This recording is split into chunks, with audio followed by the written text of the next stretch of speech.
Are we done? Was that the end of the podcast?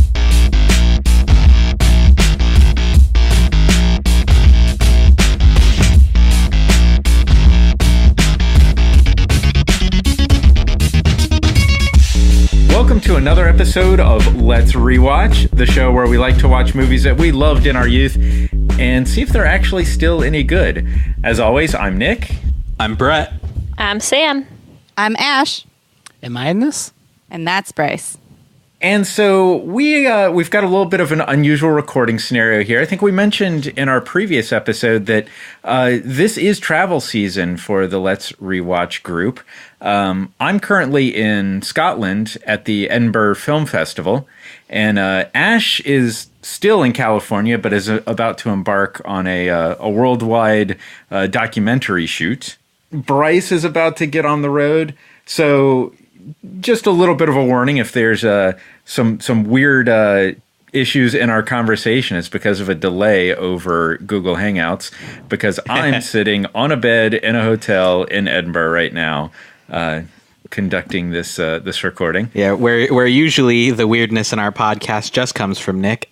It could be from anyone. Yeah, my flaky memory and weird comments. Your obsession with dildos. So yeah, I'm having a good time here at the Edinburgh Film Festival, and I think this is going to give us some interesting things to talk about in the future. I think we'll have a few episodes coming up that link directly to some things that I've seen here. Probably not good to talk about them now. We'll talk about them as they roll around. But yeah, I wanted to mention one thing. I saw a really interesting movie called Library Suicides, and I would bet that a lot of listeners of this show are fans of Euros Lyn without even knowing it. Euros Lyn, I think, is probably the best TV director out there now. He's directed Sherlock, Doctor Who, Torchwood, Broadchurch, the new Daredevil series. I was going to say Suicide Library sounds like a Doctor Who episode. You're thinking Silence in the Library, which was a Doctor Who episode. Yeah, but this movie felt a lot like an episode of Broadchurch, really. It was a Welsh film, and the star is Katrine Stewart, who plays Ginny on Doctor Who, who's one of the Doctor Who companions that I'm completely in love with. And she actually plays twins in the movie. So yeah, I wanted to recommend that. It's called Library Suicides. It's a Welsh movie, so it's all in Welsh, but definitely worth checking out if you're a fan of Euros Lyn without knowing it, or if you're a fan of Welsh, because it's an adorable language. That's funny. The Welsh stuff never comes up in my day-to-day, but I was just having a web chat with a Welsh person yesterday on the Twitch stream I was on, and they were freaking out because they were like, Welsh black beef is the best beef. So if you get a chance...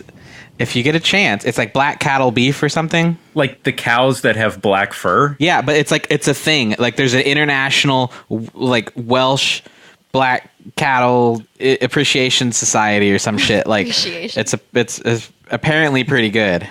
Hey, we appreciate you, black cows. But I was like, we were like, what about Kobe beef? And then they got like super offended. So yeah. My favorite thing about the Welsh language, somebody told me this, the word in Welsh for an oven is popty. And so when the microwave oven was invented, they called it popty ping. So that's the name of microwave in Welsh. Wow. It's adorable.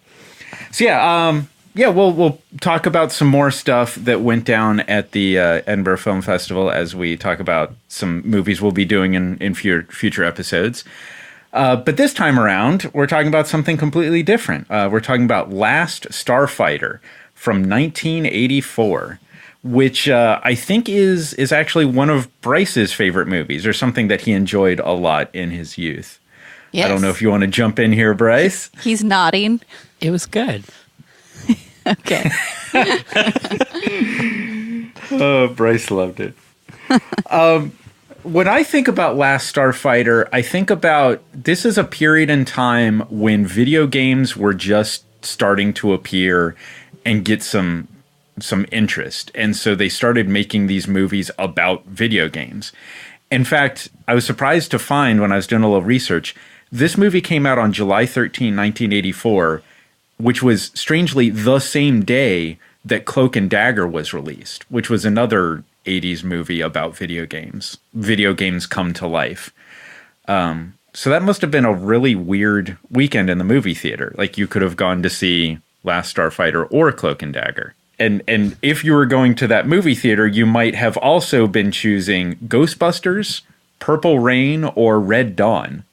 The original Ghostbusters? Yeah, 1984. Wow. Purple Rain and Ghostbusters came out at the same time? They were in theaters around the same time, yeah. Wow. June, July. Crazy. Yeah.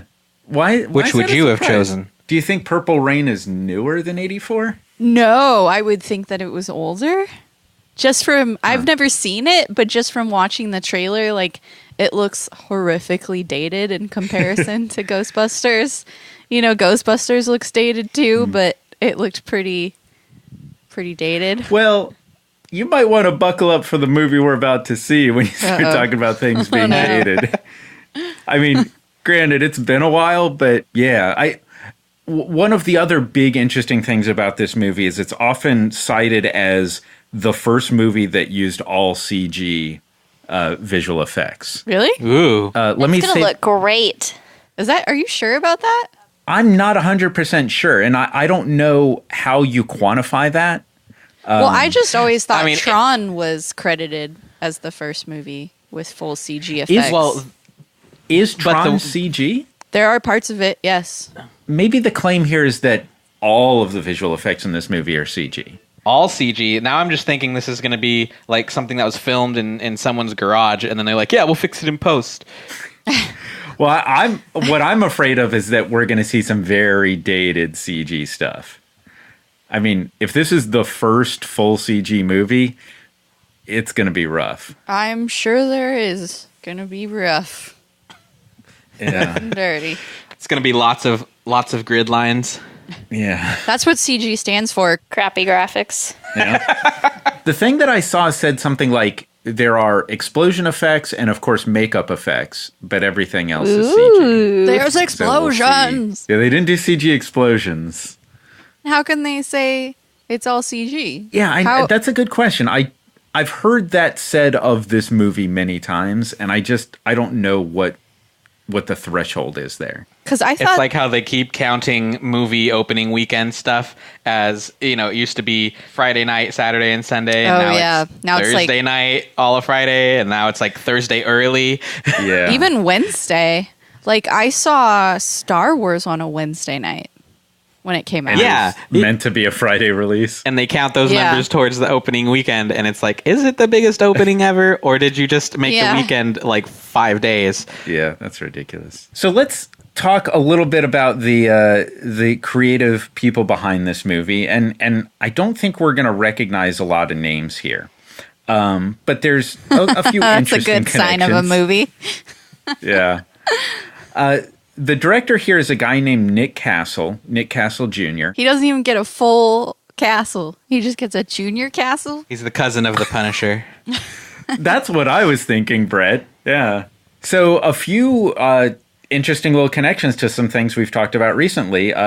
Nick Castle directed an episode of Amazing Stories, which we talked a lot about when we talked about Batteries Not Included. He did a few fairly well-known movies that aren't huge. He did Tap in 1989, which was a Gregory Hines dance movie. He did Dennis the Menace and Major Payne. So not huge movies, but somewhat recognizable. I remember Major Payne. I don't know if that one should ever be on the podcast, but I remember it. And he was screenwriter on a few movies where he was kind of the writer who worked with the main guy. For example, he wrote the screenplay for Escape from New York and Escape from L.A., clearly working with John Carpenter to write those scripts. But also, he was one of the screenwriters on Hook, which is an episode we did very recently. So maybe we'll see some of the focus and whimsy that we enjoyed in Hook in this. Only if Dustin Hoffman's in it. Well, I can't help you there. Dustin Hoffman is not in this film. Are you sure? Pretty sure. Our main star is a guy named Lance Guest, who you probably only would have seen in Jaws: The Revenge, or some TV stuff. He's been on Jericho, House, and Didn't NYPD Jaws already fuck a lot of shit up? I mean, did he need a revenge? Well, they blew him up at the end. Blue. Yeah. and Hey, then I haven't seen it yet. They didn't blow him up Well- at the end. I think it's like there's some other shark that comes and fucks with Roy Scheider's family or something. You're What? totally selling this. Because Like there's a after- knock at the door, and you're like, "Oh my god, who is it?" Land The shark's like, Jaws was my brother, bitch. Yeah, I haven't seen all those in a while, so maybe. So yeah, Lance Guest and Robert Preston, I think, is a little more well known, but out of our age range. He did a lot of stuff a long time ago. Music Man, Victor Victoria, How the West Was Won. So at the time, I think it was interesting to see Robert Preston on screen because people would have known him in 1985 or 1984. But yeah, I think for people in our age group, he's just some old guy. But I seem to remember him being really good as kind of the wise teacher sort of guy. So yeah, not a lot of recognizable cast or director or writers here, but I still remember this movie very fondly. I remember enjoying this a lot. And we know Bryce really likes it. Who has seen this movie aside from Bryce and me? I think Sam's the one who suggested it. Yeah, about that. So, I thought I was suggesting the movie that Bret wanted to watch. with Oh no. Oh no. with the Danger Will Robinson line. Lost in Space would be the movie Yeah. that you're referring to. Yeah. Well, this movie was actually suggested by Tack Van Sickle on Twitter. So thank you, Tack, for that suggestion. Maybe, thank you. We'll find out. You know, mix up or not, I feel like this movie very much fits the mold of what we're trying to do here. Even more Yeah. so than I think Lost in Space would. Because Lost in Space feels much newer to me, even though it's probably circling 20 years old at this point. Yeah, I was Pretty a close. child when I saw it. So I think it was 97. But this one feels like that sort of Spielberg era that we've been kind of dancing in lately. You know, that, I don't know, that mid-'80s focus of our youth. if I So ever I have think a it's- I think band, it's very appropriate. I really want to name one of our albums Dancing in Spielberg. I thought you were going to say focus on our youth. No. Yeah, me too. Which, that'll be the band name, Focus in Our Youth, Dancing in Spielberg, the album. This came out in 1984. I wasn't even alive. Sorry. Wow. Yeah. I was the only person in existence. Yeah. Wait a minute, Bryce, you weren't around when this No. movie came out? It's a near miss, 85. He might have been Wow. conceived. Whoa. Near miss. It's like, ooh, near miss. Wow. So, Bret, have you seen this? You know, I thought maybe I had, but looking at the poster, I am entirely unfamiliar with this. Interesting. Yeah, this is, I don't know how, I mean, I knew the name, but this is just entirely new to me. So the poster looks pretty cool. Yeah. I'm hoping that they did whatever they did there in the whole movie, or else this is going to be just a real shitty movie. Because there's a poster that looks awesome, and then like a screen cap from the film of this dude just standing mouth agape, just Does the poster look nothing cool? going on.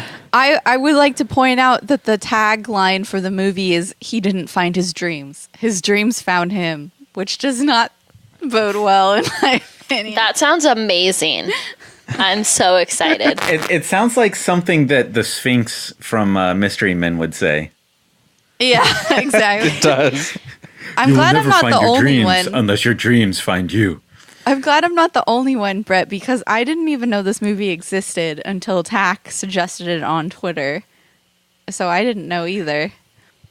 That's weird because this is I've never definitely heard one of of it. those core 80s movies. I put this up I'd- there with Goonies and Flight of the Navigator and all that stuff.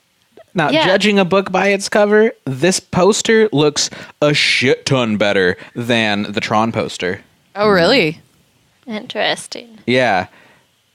Yeah, on the subject of this movie being well heard of, I suggested it to all my coworkers, and they were all really excited. They're like, "Yeah, the Last Starfighter." So, Oh, you remind me because on a recent episode we were giving ass shit for talking to the person at Whole Foods about her podcast.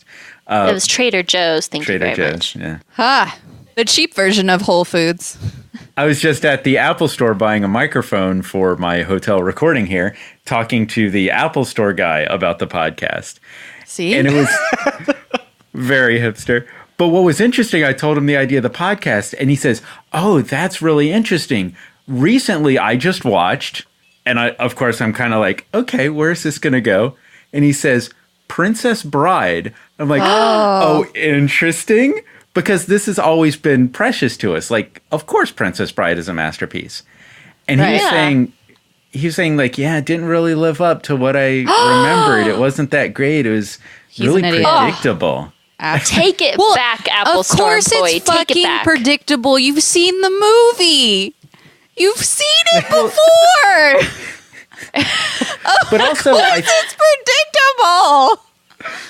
I think that movie also plays in archetypes of a certain type of storytelling, so that I wouldn't say predictable is a bad thing for that movie. Well, and I think you made this point before that it's also a movie that I think other people have heavily borrowed from time and time again.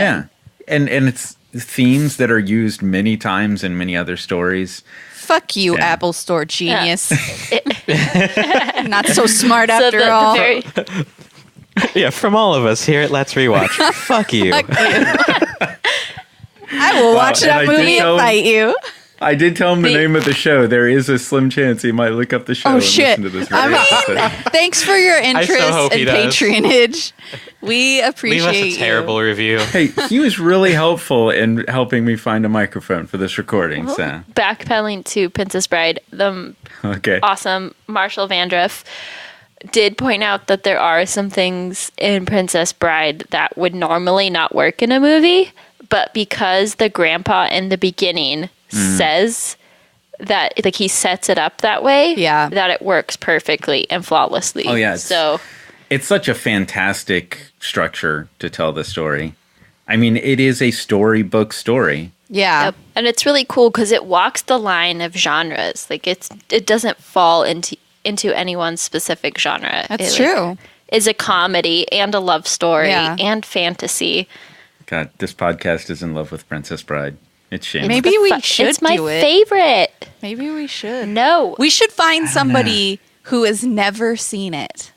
Yeah, That would be I interesting. buy in for that. But then they might think say of the just- same thing, that it's predictable. And it's like, well, yeah, because you've seen this in other films, and those films stole from this movie. And we So can we have to destroy find- our friendship with that person. Yeah, I was just going to say that. We have to find somebody that has never seen it and that we're okay not being friends with Yeah. afterwards.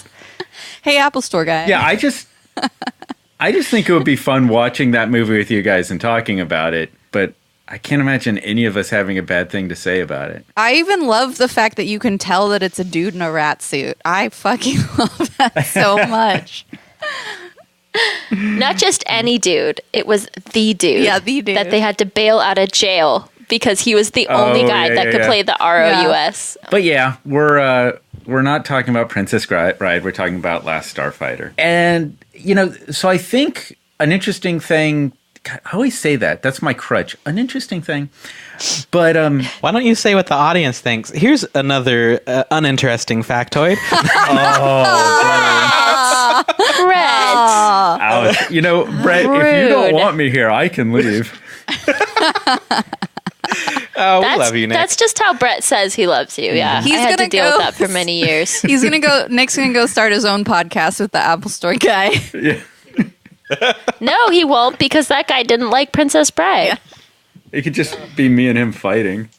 Actually, I'd listen to that. Ash had an idea once upon a time for a podcast where it's just the two of us fighting about movies. Yeah, I did. Can't remember the premise. That's pretty much what this is. It is. That's true. Well, we agree half the time.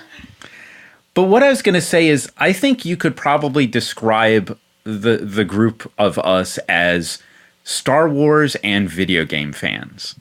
Oh, yeah. Yes. And Yes, that is approve. true today of the Star Wars we have today and the video games we have today. But I think Last Starfighter in 1984 was a movie that was made specifically targeting fans of Star Wars and video games. And at that time, Star Wars meant something a little different, and video games meant something a lot different. So I think we'll have some interesting things to talk about how Star Wars and video games affected this movie and how the state of video games were at that time. So I think that'll be an interesting variable here. So for context, Cool. is this this is NES era, right? Oh, no. No. This would be before NES. I don't remember when NES came out, but 89. This is Atari? think Right. no, think arcade like cabinets. This is Yeah. Oh. Galaga Centipede era.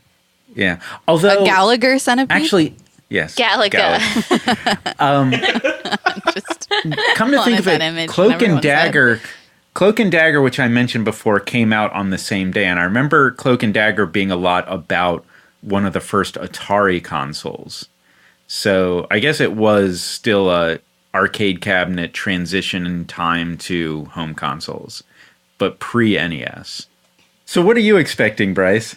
Well, first off, this was one of my favorite games on the N64. I always really liked playing as the fox and the frog. You know, it was a lot of fun doing barrel rolls and all that. So when I found out they made a movie of it, I mean, of course I was going to love it. So, yeah, I just hope it holds up to the game. Excellent. So we're going to rewatch The Last Starfighter from 1984. It's definitely available on your typical rental services, Google Play and iTunes. I was not able to check and see if it was on Netflix. Do any of you know if it's on Netflix? I have no idea. I don't know. I can check. Okay. Well, our listeners can check. We're going to check it out through, I'm running the iTunes rental service, but it's out there. It's available. So we're going to rewatch Last Starfighter, and we'll be back in just a minute.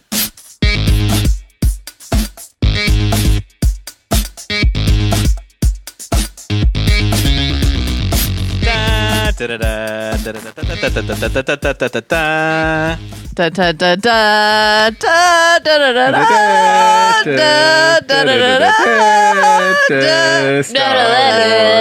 Yeah, that was definitely Star Tours, the movie.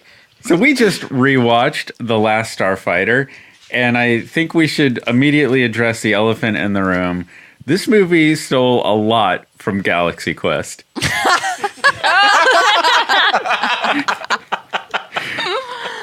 I mean, they had the woman with male pattern baldness who Oh my I God. expected to say, "You are our only hope." I was gonna say the day that male pattern baldness becomes a female hairstyle, like I swear to God, I swear, so bad. So I want to jump straight into the ethical, moral stuff here. Okay. Are we sure that the Starfighters were the good guys? No. Well, I mean, any day there's a guy with like his own fucking like magical wand scepter, like I don't know. I'm gonna See, I want to say the guy with the magical wand scepter was a defector from the evil base, apparently. And he showed up and was still evil because that's their culture. And the other guys were like, we need you to fucking point us to the exhaust port on this fucking Death Star. And that's why they were like letting him live and shit. You know, I will say that if that's the hairstyle you're rocking, you better be evil. Well, Bret, let's take the thing that you're saying and set it just to the side for a moment. And let's say we don't know who's really the good guy and really the bad guy. We really don't know the politics here. We just know that they scooped up this one guy, put him in a starfighter, and said, kill. And That's he He says, was just like, all right. fuck yeah, I'm going to kill everyone. No, he Like- wasn't. I will say I did appreciate the fact that he was very much the reluctant hero. He I took mean, some sure, convincing. they had to prod him into becoming a serial killer, but like a serial killer he did become.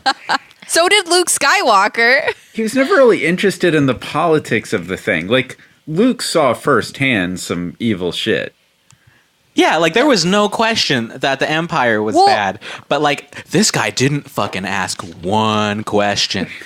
I will say that I think I am not saying that it is anywhere as good as it was in Star Wars, but I think the moment of him seeing evil shit was supposed to be the moment that dude who drove him in the DeLorean got like The murdered. kidnapper? Centurion. That time when the kidnapper got shot? Yeah. Yeah, but there was also that mutant guy trying to kill him and his life model decoy thing.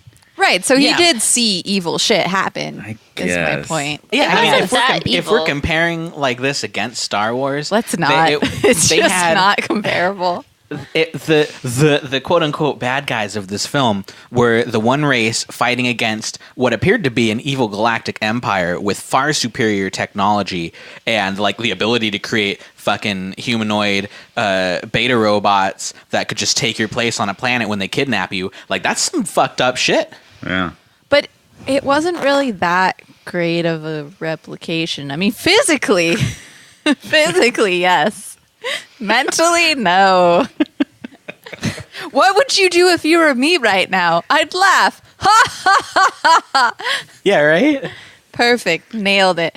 Can I just, before we get too far down this rabbit hole, I want to know the movie poster that you saw. Because here's the thing. The IMDb movie poster I saw looked terrible. But the movie poster on iTunes looked amazing. Yeah, the Yeah. poster on iTunes looks really good. That's what I saw. The one on Google Play looks awesome. Well, the actual movie poster for the film that was released in the 80s is not awesome. Look it up. Yeah. Yeah, no, we saw let me bust this guy open here. Oh, that one. What? Yeah, no, that is the cool new poster that No. they made. That is That's- not the real poster for the film. That's That's not original. No. that's Oh, this not is as cool as actually- our poster. Yeah, that's not even as cool as the one that's on Google Play. Well, go but to IMDb. It's the same layout, kind of. Look at the Yeah, go- IMDb go back poster in and your tell me history. this movie looked good. Oh, that's worse than the one that we saw on yeah. Google. I was like, Ugh. are you sure? When you said that this poster was amazing. Fucking lizard man. Also, I just want to point out because I actually the first third of this film I was like really, really digging. And I was like, man, I like this movie. I'm really into it.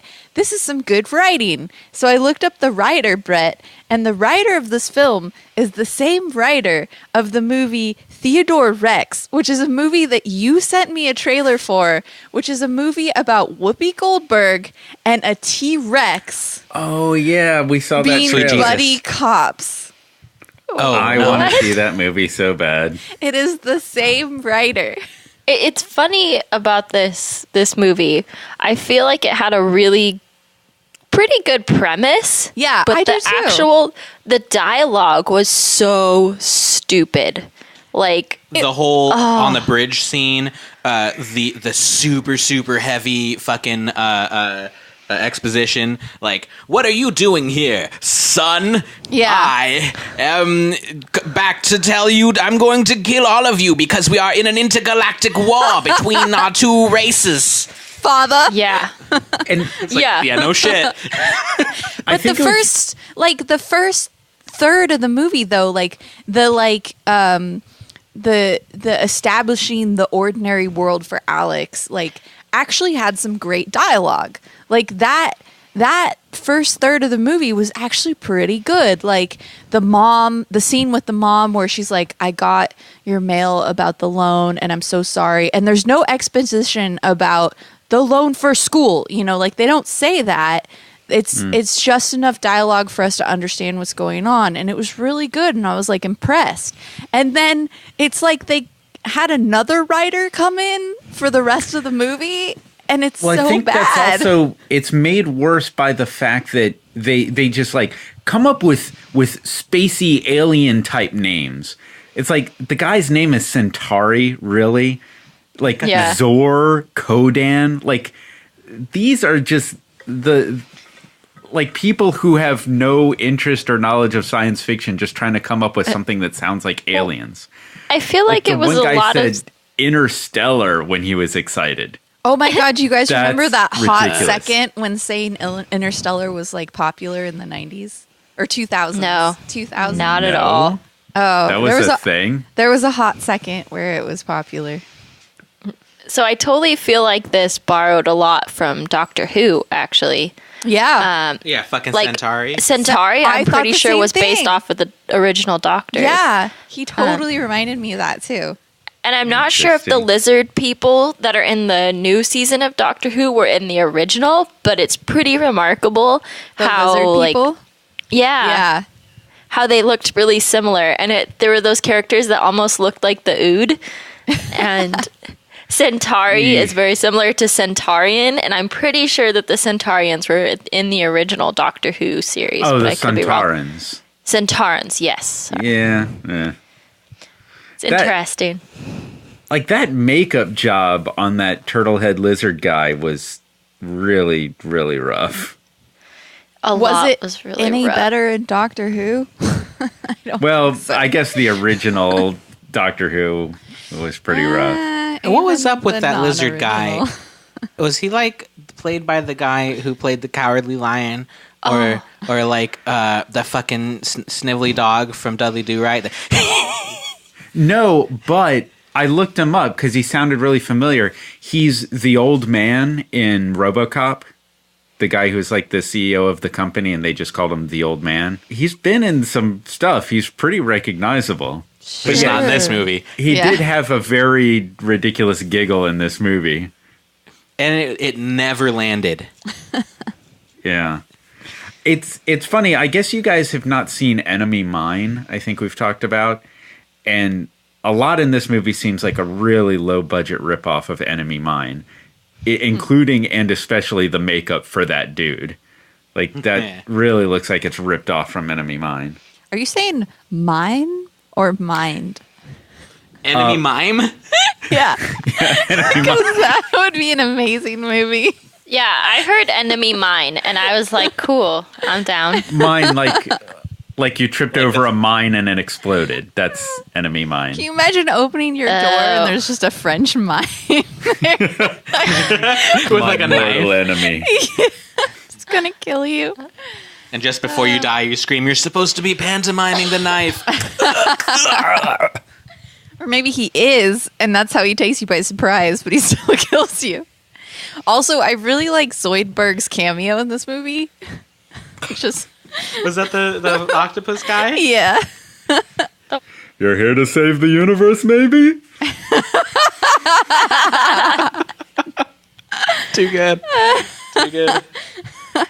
Or the Dragon Ball Z eye scanners were pretty great too. What do we do now if we die? It's over 9,000. 900,000. Yeah, exactly. Yeah. I think there's two really big topics to go through here. So I kind of want to get into the video game aspect of this. And I love these early era video game movies where clearly the people who made the movies don't quite get video games.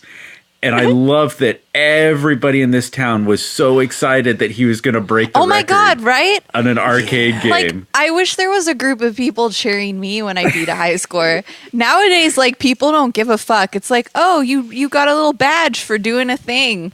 Great. Nobody I cares. don't think people gave a fuck in 1984. It's just the people who made the movie didn't understand that. Yeah. Yeah, that seemed like a really, really intense misunderstanding of how video games work.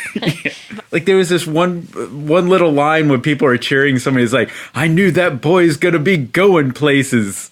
Yeah, that's what I was going to say. Like, he beats the high score, and all of his friends are like, we always knew you'd leave this place. And I'm like, every person I know who's so good at video games that they beat high scores, like, still live with their parents and don't do That's anything a reason productive. why they're not going places. Yeah. Also, can I point think- out that a game with a high score usually doesn't have a finite ending? Yeah. Yeah, I was thinking that too. Like, these arcade cabinet games are generally infinite. Like, you don't beat them and end the story. Yeah. Well, I love how the mom had the only real reaction where he was like, I Yes. beat the high score. And she's like, that's nice. Your loan got denied. Have a good evening. That was in my notes. I was going to say that exact same. Like, she had the only reasonable reaction to Yeah. the news of I beat the high score on this video game. It's because he was applying to go to video game high school. Yes. We actually thought that. I was in the middle of the movie. I told Brad, I'm like, this premise is pretty good. Like, a remake would be pretty awesome. And I'm like, wait a minute. It's almost video game high school. That's like, true. the kid in the Yeah. shitty house is really good at video games and accidentally falls into a more awesome life. But then there's no war, so. And I love, see, again, like, that brings me back to, like, I loved the beginning and the whole premise and setup. I loved the choice, the character choice that he lives in a trailer park. Like, even today, how often do you see that? You don't, You mean in a movie? Yeah, in a movie. Like, you don't, Yeah. well, yeah, I know what happens in real life. Like, in the movie, you don't see that character choice very often. Yeah. And I thought that was really interesting and unique. And, the kid is, as a poor kid myself, I can relate, like, oh, fuck, your loans got denied. Like, you're screwed. And I just thought it was really interesting. And I thought the character building of, like, this kid's life sucks was really great. And then as soon as we got into space, it was like I was watching bad episodes of Reboot or something. Exactly. Yeah. I said that out loud. I was like, this is like fucking Reboot. It really was. It's like I said when we saw Hook. It's like this would be a really good movie if they just cut out that little part in the middle where he went to space and was a starfighter. Yeah, I kind of wanted to see like the opposite of this movie, where like he leaves to space, but we don't follow him, and then just like watch the jokey antics of his fucking His beta. clone self Yeah. for like a week until the other dude comes back. Oh, and also I did want to remark the whole language tech in this. I don't know if you guys know, but that's real now. How crazy is that? There is actually a device called the Pilot, which has been kickstarted, that you can put in your ear as a little thing that will translate languages for you. So someone Did you can be watch that Kickstarter video though?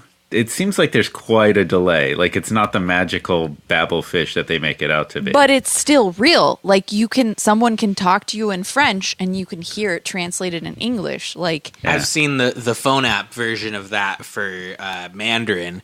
It's pretty fucking cool. yeah. How crazy is that? Yeah, I feel like we're dancing on the edge of very cool stuff.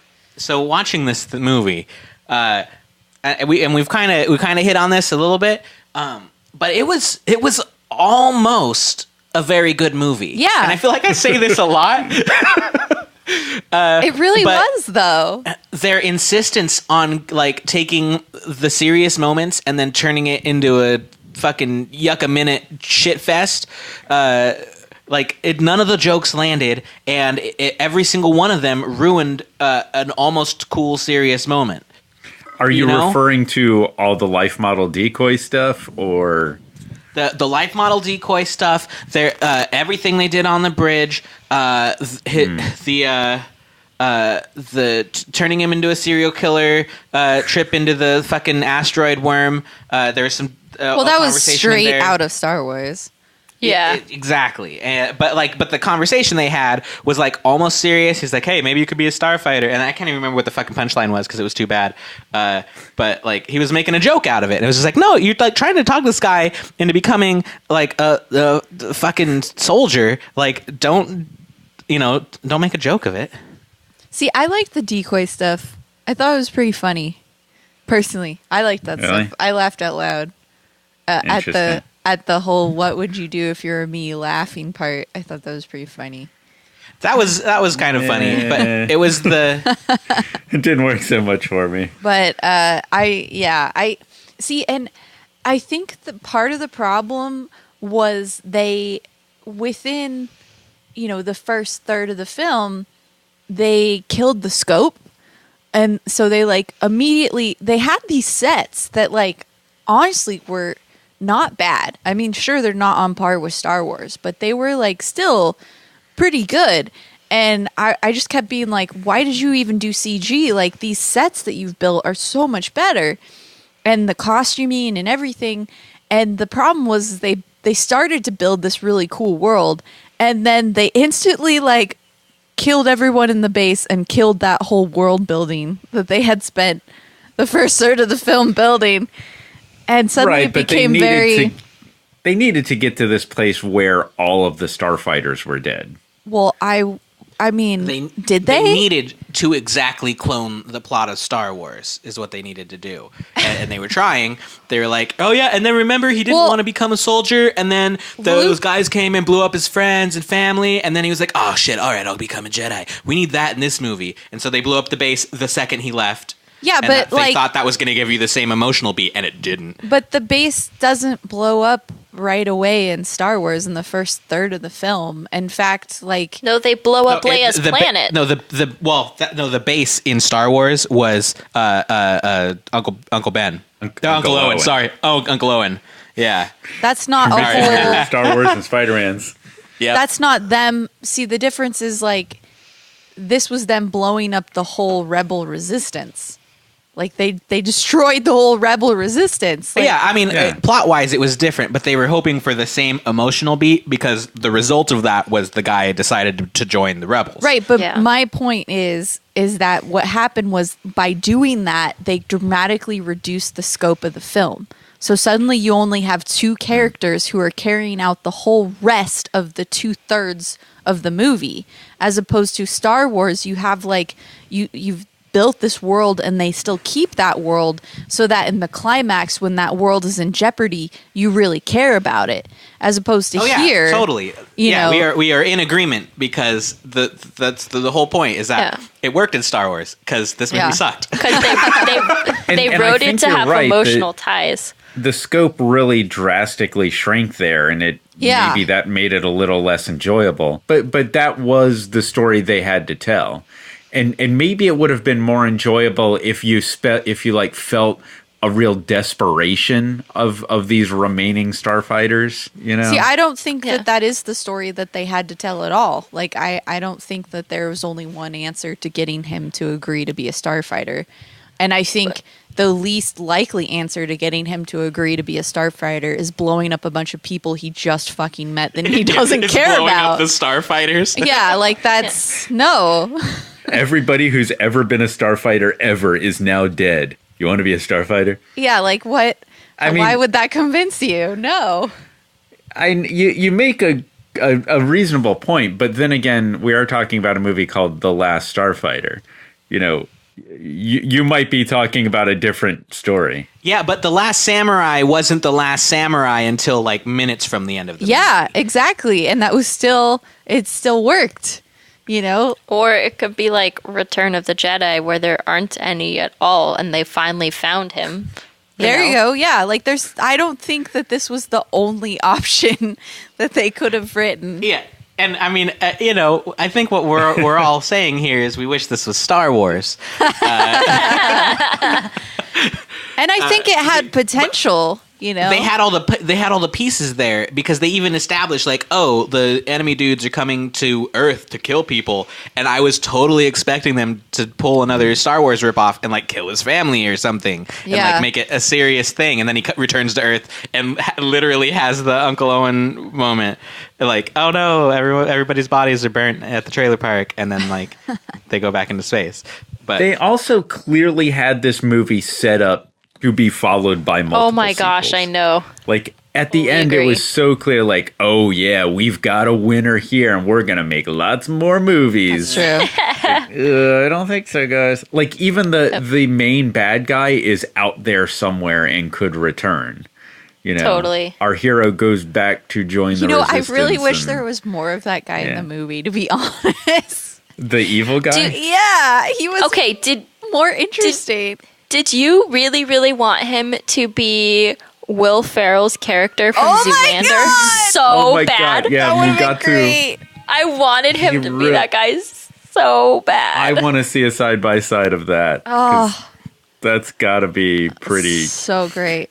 Oh, Ugh. man. He was at least interesting, you know? Was he? He was just cliched, angry, power-hungry bad guy. Totally. I guess. But- I don't know. But everyone else in the movie was cliche, so. Yeah. Was he power hungry? I don't know what he was doing. Compared to how like twirling a flat baton. everybody else's characters were, he actually, you're right, Ash, he Exactly. was interesting because he was just like ridiculous. Yeah, yeah. I'm the one that tells you when to fire. All right, fire. Like, Fire. I want more of that. Like, at least that's funny. You know, at least it's interesting. Yeah, but that's unintentional funny. And I wish that they had played up these other people who are like, God, how much longer do we have to deal with this asshole? You know, that could have been really interesting. I like when that one guy is annoyed, like this little red thing flips over and covers his eye. You Yeah. mean his Dragon Ball Z scanner? I Yes. guess. No, he totally looked like the rebel flight people from Star Wars with their orange and everything. Yeah, I mean the costuming was pretty impressive in my opinion. For Except for the humans. yeah, Wow. I'm fascinated by how much respect you're giving this movie. I expected Yeah. you to just take a dump all over this. I did too. The I costumes in this honestly- movie, fucking Squidward and whatever. Yeah. Like, that was better than the costumes in Star Wars for the aliens. yeah. I mean, it was pretty. I mean, they had some good shit there, like the whole Just- command deck and everything. And I appreciate, like, even though I hated the male pattern baldness, like I appreciated the fact that they chose an aesthetic that was unique and went with it. You know, I was like totally into the world that they were building, and then they just like literally blew it up, and it was gone. See, I'm almost there with you, but I think it's one of the telling signs of like they didn't know what to focus on because there, you know, you have aliens, but there's no reason to have an almost human. Like all of the big forehead baldness shit was like it was goofy looking. And like even when they were trying to be serious, I was like, "But you look funny." And you know? Do you think that and it's like they didn't was- know where to focus. Do you think it was like? Do you think that the decision? It almost seems like the decision was some producer was like, "Oh, we can do this shit all in CG. Let's do this shit in CG." And so, like the last 2/3 of the movie, they were like, "We're just going to do CG," and so they literally blew up the sets so that they had an excuse to do all CG. I think it was they wanted a hook, you know, like Yeah. like a pull from the audience. Like, this has never been done before, and yeah, we're ripping off Star Wars, but we're different because we're using CG. Look it. All right, so let's get into this because this is, I think, a big defining part of this movie is, okay, this is the first movie to do with CG imagery. And it's funny, like watching this, I feel like anybody I know who does any work in CG animation could whip this up over a weekend. Well, there's no Totally. there's no Stuff was- surfacing. Yeah, I think my computer textures. screensaver is already. This close. whole movie looked like the animatic that they do as they're working through the process of making the movie. Yeah. Yeah, the layout process, totally. When Bryce everything's is- low poly, it hasn't been like surfaced, and it's not like fully, you know, this slow ins and slow outs aren't in there. It's just like robotic, like meh, just moving along, all weird. It's like your wireframe render. Yeah, absolutely. And I have to wonder if, like, what would the experience have been in 1984? Was that, wow, that's realistic? Was it, wow, I've never seen that before, this is cool? Like, I can't imagine anybody watching that and not being just taken right out of the story by I know, how weird right? that looked. Yeah. Because, like, there was literally a scene where I'm just calling it the DeLorean because that's what it is. The Yeah, DeLorean that's what- is flying through space and it's CG. And then we cut to the actual real set and the real actual DeLorean driving. And I was like, this looks a million times better. Why did Yeah. they do the CG? It's Or when so they cut obvious. between an external of the ship to the internal of the actor in the ship. And it's like, these two visuals do not exist in the same world. Yeah. Well, I mean, this was even like cutting from a CG of the ship to an actual of the ship. And it was like, no. Oh. Yeah.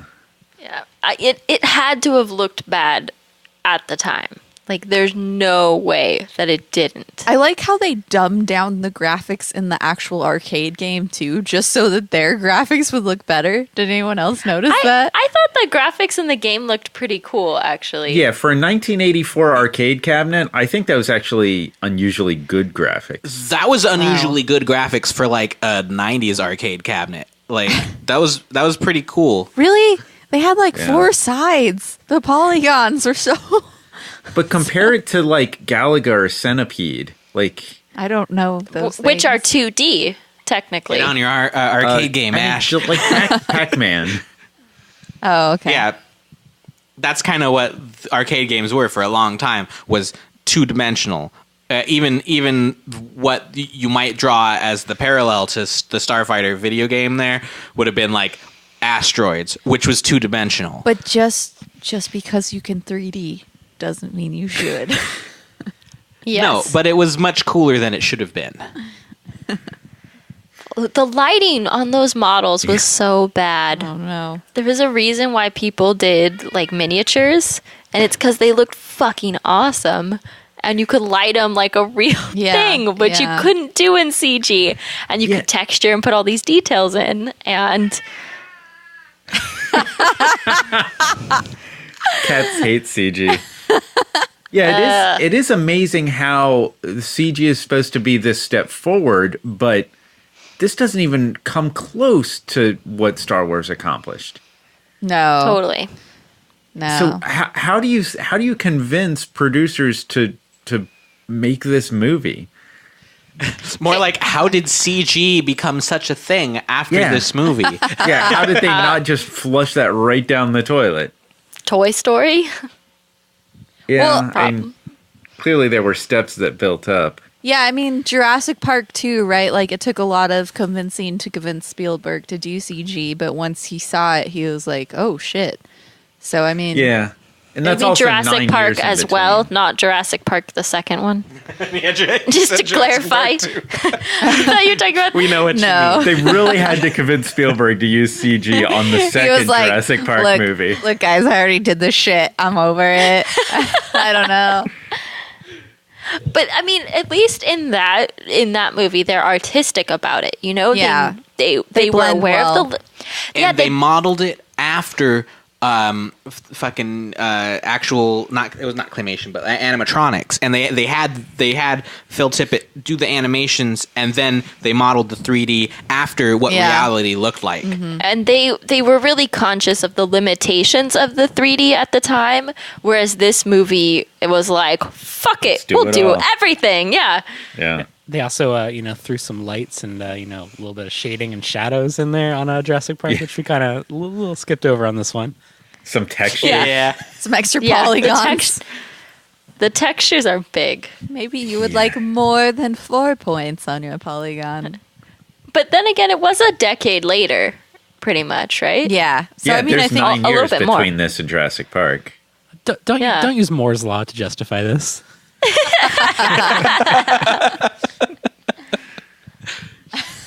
Yeah, it's just amazing that anybody proceeded with CG filmmaking after this. Yeah. I can't see anybody seeing this and saying, yes, that's the direction we should go. I wonder, how was it received? Do you know, Nick? Was it... I do not know. Yeah, I I'd want to have Rotten to. Tomatoes this. There was Order. another thing that I noticed in the credits that really kind of struck me. The line that says, read the book from blah, blah, blah publisher. So, like, there's a novelization of this movie. Ooh. I can't imagine a bigger waste of time than sitting down and reading the book of this movie. Do you think the bad guys in the book are also lined up in a perfectly straight line like they would be in an arcade game? Like, that's I how hope they so. wrote it? Yeah. Lined up in a straight line. The evil guy's approach. I know what you're thinking. it's not just kind of a straight line. It's perfectly straight, like pixel perfect, like they were lined up in a computer or something. Yeah, like how do you write prose to describe textureless computer animation? The ship had sides, but somehow not shadows. The It metal was three-dimensional, but really, smoother than any material available on Earth. but bent into strange polygon shapes. Also, what is with the 80s and Rube Goldberg machines? Because Yeah, I missed one. Yeah, what? it was in the Yeah. very beginning, the very, very, very beginning, when it's The very, like, very beginning. the alarm clock goes off, and then that like spurs a bunch of things that go off at that one dude's house who ends up not even being a fucking main character, and like his his like Rube Goldberg machine goes off, and like his shutters open and his wind chimes up and all Yeah. sorts of shit, and he's like, "It's a beautiful day. I'm here for no reason." Like, That's interesting. So Goonies has that. Back to the Future has that. Pee-wee's Big Adventure has that. it seems to be a theme in the 80s. Honey, I Well, Shrunk it's a the way Kids. of starting Yeah. the movie. It's weird because it's a fun way to start a movie in the middle of like one of my least favorite ways to start a movie, which is the alarm clock rings and like someone wakes up. Yeah. That's like the most cop out ending of or the beginning of all time. Yeah. They also played on the classic trope of the wise old black man. I think they tried to, but like he had one line and like it wasn't really relevant. No, and like yeah. he said it again at the end for some reason, but like they forgot about it. Yeah. They're like, we need some diversity. Are you still in this movie? Like he said it again, and I'm like, where did I hear that before? Oh yeah, that This was movie. from earlier. Yeah, so what are our final thoughts on this thing? Sam, what did you think coming out of The Last Starfighter? I didn't really care for it. I was I was pretty bored through pretty much the whole thing. And yeah. Sorry, Ash. I don't like it. I got where they were coming from, but I think it was a big miss. Oh, I get- enjoyed, like I said, I enjoyed the first third of the movie. The last 2/3 were not great. I totally agree. I had a hard time with the first third. But you said you liked the premise too.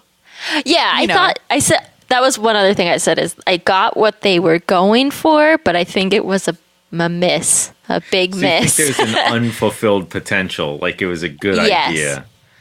Yeah, exactly. But just like executed by people who don't know storytelling at all. So or Yeah, I mean- graphics apparently.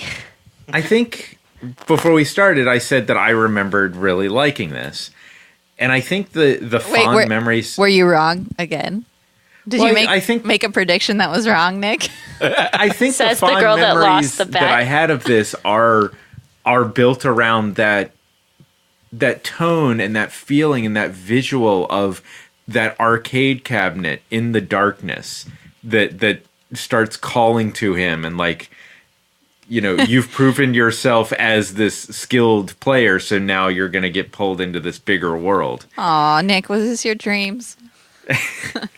And so the actual real the stark realism of the actual application of him being pulled into that world fell really flat. Yeah, I don't think Totally. they were ready to make this film. Like they thought that they were ready, and they weren't. Totally. Yeah. But Yeah, listeners, we record this podcast over Hangouts, and we can usually see each other's faces. And Nick has turned his face off. He's and crying. hear his Here's my voice. face. Oh, He's And crying. I can only imagine it's because he's crying manly tears. So sad. okay. yeah. I mean, okay, it Nick. was like so many movies. It was something that I remembered being good, but this time around was quite boring. Like your childhood. Oh, burn. Sorry. I haven't relived my childhood in my adulthood, if that's what you're asking. Sorry. I So- apologize. This is probably the wrong movie for me to be talking about battleshipping. However, Oh no. and this goes with my general dislike of the whole movie. Are you going to tell us that the technology and science in this film didn't stand up? Because no fucking duh. The thing, that's not how battleshipping works. Battleshipping Yes, it is when is. they take things that we know how it works and then fucking change the rules in a stupid ass way. And so space alien technology, they got a car that can fly into space. I got know an they arcade should have cabinet been with, going like, 88 miles per hour. transmitter. I hear That's all fine. The thing that broke the universe in this movie is their fucking Death Blossom hyper G-force like blender that there should have just been like bloody chunks of the Starfighter and his lizard friend in this thing at the end of the movie, because they're just like, press the button, and then it just starts spinning. Like, Oh my god, that was the best part of the Yeah. movie. I how is was that laughing. a useful weapon? it's not. It's a weapon of last resort because it kills the user. Yeah, and gives them if you're shaken baby lucky, it syndrome. might hit some of the enemies. Like, it was clearly just spinning around and firing randomly. Yeah, and so was their starbase defense. They're like, fire the deflector beams, and it was like thousands of lasers firing not at the stuff coming at them, and that's Although why they got blown up. I'll tell you what I did like about that is the idea that the weapon they used to attack that base was catapulting asteroids, which, when you come down to it, is probably a more realistic weapon if you were fighting enemies in space, is somehow harnessing the stuff that is floating around.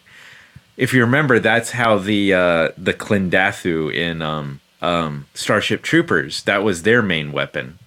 It's pretty cool because, like, theoretically, like, that would be harder to track because there's no heat signature or anything because it's just a fucking rock. Yeah. So, I mean, there's like a little bits of cool, and then that thing at the end. I guess So- you could also make the argument that it's hilarious that obvious spy in the ship like blew up just like a monitor, and they're like, "Oh no, we're like, screwed." where did that? Like that looked like it was going to pay off in a different way, and then everyone died. But yeah, so anyway, my review of this movie is it sucked. Don't watch it. Yeah. That's what I would say to people wondering if they should. Just don't. There are worse movies, but And Don't we've watch seen those them. either. worse movies would be more fun to watch than this movie. Wow. How does this compare to Legend in your mind? It's better than Legend. It's a What? lot better than I Legend. disagree. Yeah, I'm with you on that. Tim fucking Curry. No, Yes. Tim Curry did not save that movie. Yeah. He wasn't in it enough. I In would fact- rather watch Legend 3 times than watch this one more time. You know, I thought That is some fighting words. I thought our lead actor in this movie was very, very good, and I'm actually disappointed I never saw him anything after that.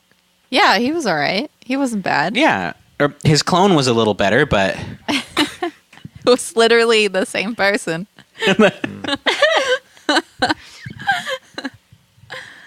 Well, I enjoyed the first 1/3 of the movie, and I was like really surprised, pleasantly surprised. There were several times where I turned to Bryce and I was like, "I'm really liking this. I'm really enjoying this. Wow!" I'm like, I think it's because there's been such a low bar set in my mind with batteries not included, so I was like pleasantly surprised by this. But then it just like it felt like it like took this shift, this CG shift, and then it felt like some shitty screenwriter started taking over and just writing on the nose dialogue, and it was just like, no, everything good about this movie you destroyed. We lost it. Yeah, I was excited, and then I realized why I'd never heard of the film. What do you think, Bryce? We've definitely watched a lot worse things on this podcast. There's definitely some 80s nostalgia going on. Doesn't hold up to a modern movie. But I'm just going to stick with we've definitely watched much worse things. It's such a judicious way of phrasing it, as if the filmmakers are listening. we need to get like a leaderboard going on shit. What's the shittiest movies we've watched? Yes. Yeah. Yeah. I Yeah, have to this and say Legend. I have to say This and Legend, are you serious? You thought Batteries Not Included was better than this? My I God. did. I really did. Really? I agree. Batteries Not Included was painful. So boring and painful. At least there were charming characters. Disagree. Yeah, I Strongly agree with Nick. disagree. There were no charming characters in that film. There were characters that Nick could relate with, though. Those little robots. Yeah. Sorry, Felt a Nick. kinship. I thought he felt a kinship with the arcade box this time around, but no. Just Nick, you're just an arcade box. I don't know where I was going with that metaphor. Anyway, At least I'm fun to play with. So, ladies and gentlemen, that completes our first year of Let's Rewatch the podcast. woo! Wait, I thought we already. We've been releasing for a full year. Yeah. This is going to be our year episode. Oh, I see. Yeah, Happy we've- birthday to us. So we've made it one solid year. I want to say releasing every 2 weeks, but I think here towards the as we get into this season, as we're releasing some stuff, we may or may not hit the every 2 week mark. We're Here so in close. July and August. And of course, we have no plans of stopping. Let's see how much farther we can take this. We've got lots of plans, lots of exciting Won't movies stop. coming up on the horizon. Yeah. You got a little tune to sing for us, Ash? I started and then Sing I it. realized I didn't know the rest of the song. What is that song? Won't stop. Can't stop, till- won't stop the beat. Yeah, there you go. That Yeah. one. Well done. But if you'd like us to stop, you can tweet at us.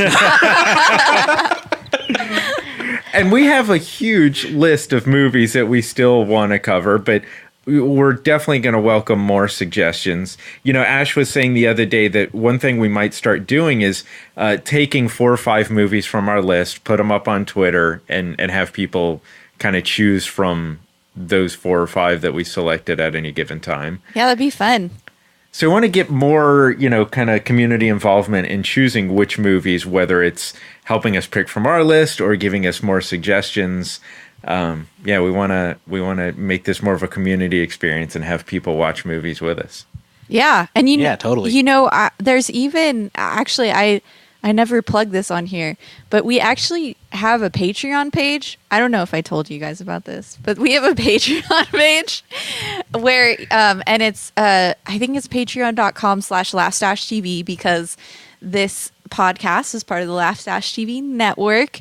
And if you go there and donate I believe a couple of the donate options are like you can suggest a movie. There's one option where you can even, if you live in the LA area, you can eat dinner with us.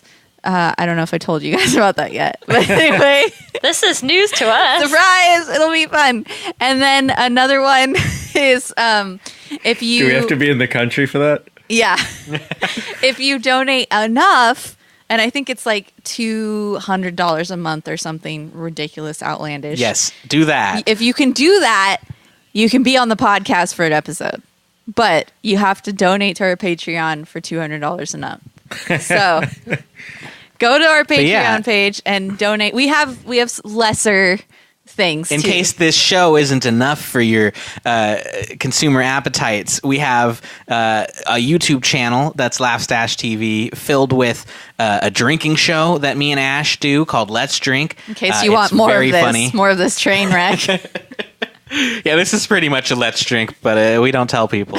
And then there's a cooking show. There's video game parodies. Yeah. There's all kinds of stuff. And that's YouTube channel Laugh-TV. Please subscribe. And like Bret said, you can always give us feedback on Twitter. You can tweet at us at this podcast directly at Let's Rewatch. You can send us movie suggestions, just like Tack did for this movie, or give us feedback, or tell us how wrong we are and how you disagree.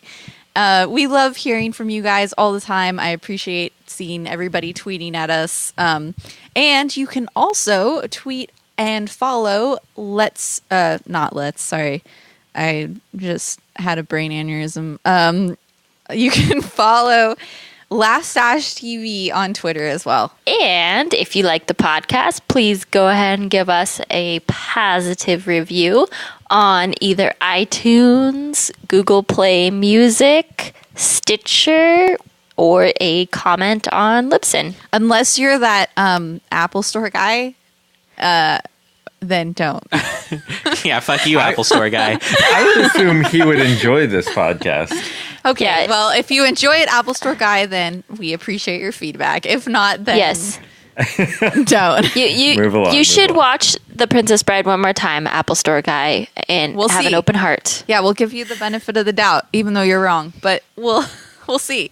So if you're not already subscribed, make sure you subscribe to the show and recommend it to your friends. Make sure your friends subscribe. We'll be doing this again in another 2 weeks, and we're going to keep doing this every other Friday as long as we can. Yeah, thanks for listening. Next time, we'll be watching Sylvester Stallone's Stop or My Mom Will Shoot. Wow. That actually is what I'd kind of like to do.